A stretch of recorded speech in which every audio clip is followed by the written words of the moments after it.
menciptakan daya serap seperti itu. Dan itu saya rasakan ketika saat menulisnya. Nanti bisa dicoba kalau nggak percaya. Percaya. Mudah-mudahan stoknya masih banyak di sana. Makanya tercipta kesan seperti itu, seperti novel agak remaja ya. Tapi setelah selesai dibaca, dipikir-pikir ulang, diresap-resap lagi, ternyata novel itu ada nilai sastranya, kuat nilai sastranya. Itu perasaan saya. Makanya saya berkali-kali bilang saya. Nanti bukan anggapan orang ini. Jadi ada semacam itu. Mungkin salah satu penyebab cover itu diganti kayak gitu juga. Kan pertamanya cover itu agak meremaja ya. Nah, mungkin penerbit Bentangnya mikir-mikir ulang ini bukan novel remaja. Jadi diganti novel cover yang kita lihat sekarang ini. Sama seperti juga yang di Maluku. Jadi kalau teman-teman tidak keberatan, saya ingin membacakan satu surat itu. Jadi waktu setelah, tapi ini yang untuk dari Maluku Tenggara, bukan yang Poso, tapi hampir sama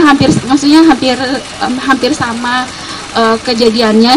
Jadi waktu yang di Maluku itu para aktivis kemanusiaan itu setelah pasca kerusuhan itu mengumpulkan masyarakat Maluku Tenggara. Kemudian mereka diminta menulis surat. Kira-kira apa yang menyebabkan konflik ini terjadi? Dan kalau teman-teman tidak keberatan, saya ingin membacakan satu surat ya. Boleh ya? Boleh. Jadi saya mulai saja ya. Tentang masalah kerusuhan di Kei, ini yang Maluku ya. Tentang masalah kerusuhan di Kei umumnya dan Tual khususnya, katorang semua dapat tahu dari cerita atau kabar yang dibawa oleh keluarga yang ada di Tual, bahwa pada tanggal 13 Maret 99 pagi telah terjadi keributan di sana. Ini katorang ketahui sudah pagi hari, dan seterusnya katorang dengar lagi bahwa siangnya juga keributan telah terjadi lagi di sana. Katorang semua panik dan takut. Mana katorang mau pikir sebab-sebab kerusuhan ini? Katorang cuma pikir keselamatan anak-anak dan diri sendiri. Sebelum terjadi kerusuhan, katorang tenang-tenang.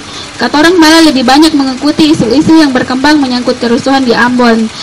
Untuk Tual sendiri, katorang tidak perlu ragu lagi karena sudah ada tindakan yang dilakukan oleh pihak pemerintah dan tokoh adat guna mencegah kerusuhan di Kei. Saya di sini dengan teman-teman dari Depok, Gunadarma Depok sini. Jadi tadi kita keliling-keliling, kebetulan mungkin tadi kita punya Mace di sini yang sedikit membawa tentang isu Papua dan juga pendidikan dan sastra. Jadi saya tertarik gitu. Terakhir tadi saya mendengar Mace kita di sini. Ya jadi mungkin sebelumnya saya perkenalkan dulu saya dan teman-teman kita dari Sinergitas Gerakan Muda Maluku atau diakronimkan menjadi Sagu Maluku. Jadi seperti buku untuk Papuanya Bang Dayu dan kawan-kawan, kita di sini juga misinya adalah bagaimana kita memajukan pendidikan yang ada di Indonesia Timur.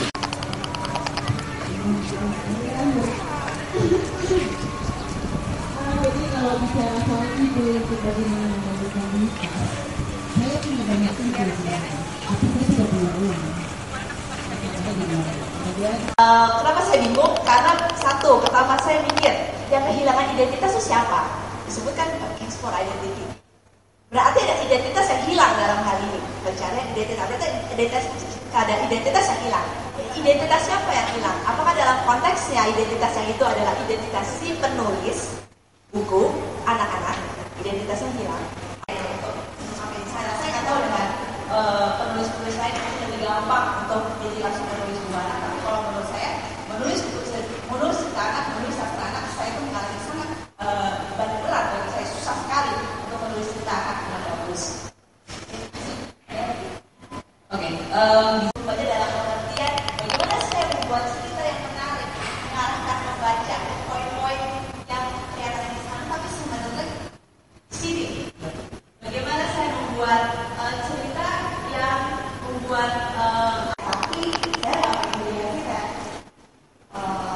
Saya waktu itu awalnya malah lebih banyak kerja di radio waktu dia kuliah. Tambah bingung lagi, pilihannya kok kayaknya banyak banget, tapi cuma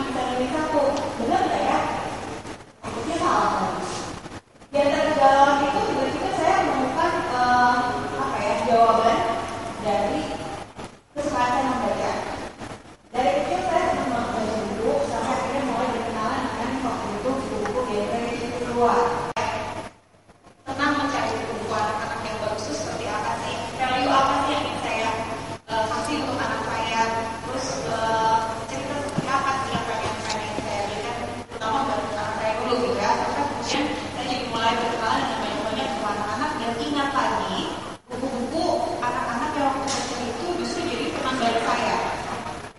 Nah, waktu kecil itu saya sempat ingat suka banget baca buku-buku, banyak kan ceritanya detektif ya. Tadi saya sempat tanya sama Mas Yudo, Mas, zaman aku SD kok bukumu dia aku nggak nemu, tapi aku sempat nemu buku ini Mas Yudo. Temanku yang masih Mas Yulianto Setiawan itu buku detektif Klub 2 dan 1, aku sempat masih sampai sekarang masih ada bukunya beberapa seri. Itu adalah buku asli penulis Indonesia yang aku punya. Di samping itu adalah buku terjemahan gitu. Di kampanye udahlah kartun-kartun Jepang itu cerita anak-anak dari Jepang, paling tidak mereka lebih memuja matahari sebagai Tuhannya.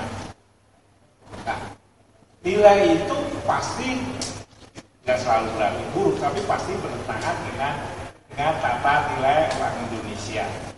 Baca. Yang kedua, kalau di dalam visualnya, gambar-gambarnya juga sama. Kalau kalian mulai suka dengan gaya manganya Jepang, anak-anak ini pasti terpengaruh. Gedenya atau rata gedenya mulai gede, dia sukanya adalah tampangnya Agnes Monica. Mandarin, apa itu bagus juga. Cuman pasti harus dibayangkan bandingkan dengan zamannya Unil. Idolanya masih beda lah.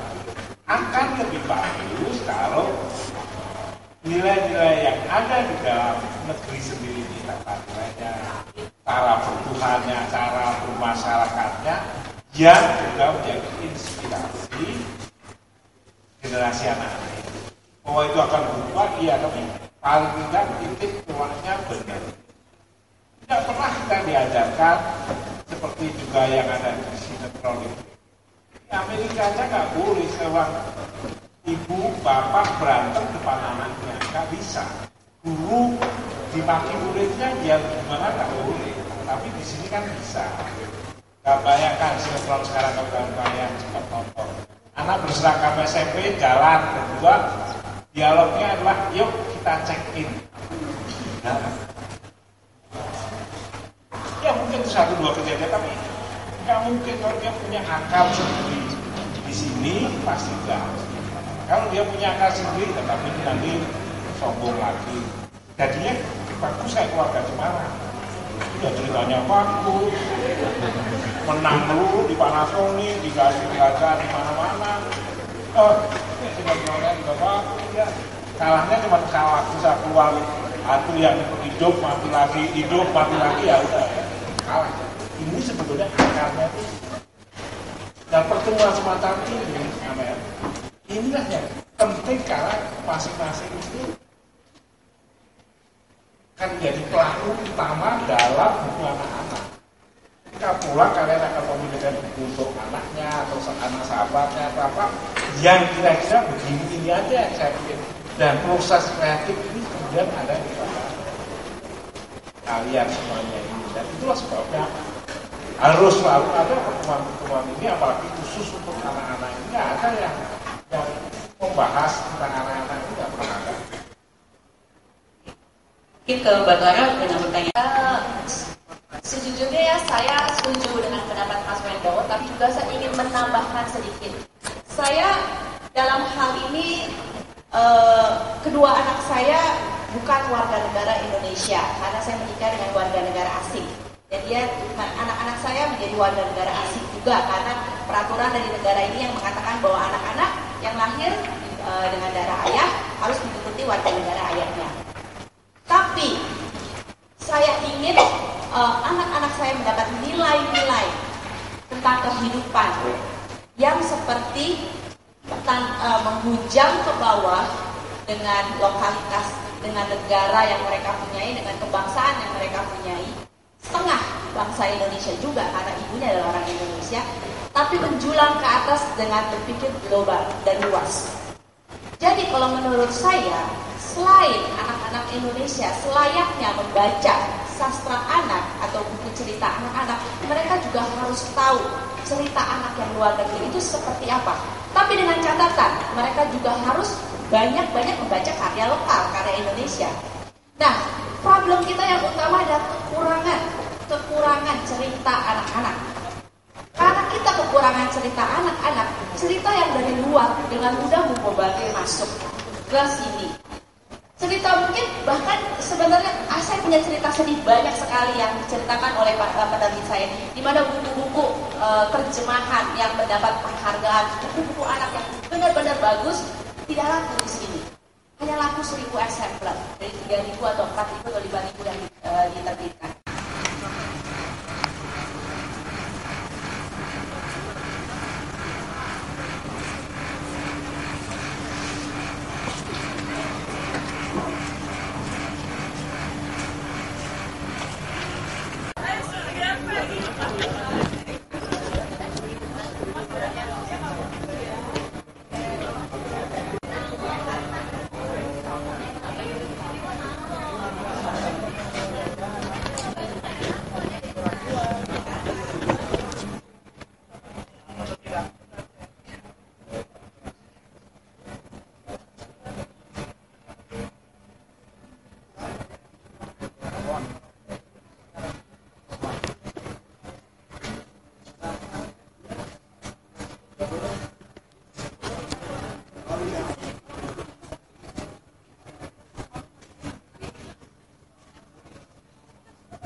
Kayak baca aja loh, katanya nanti atur.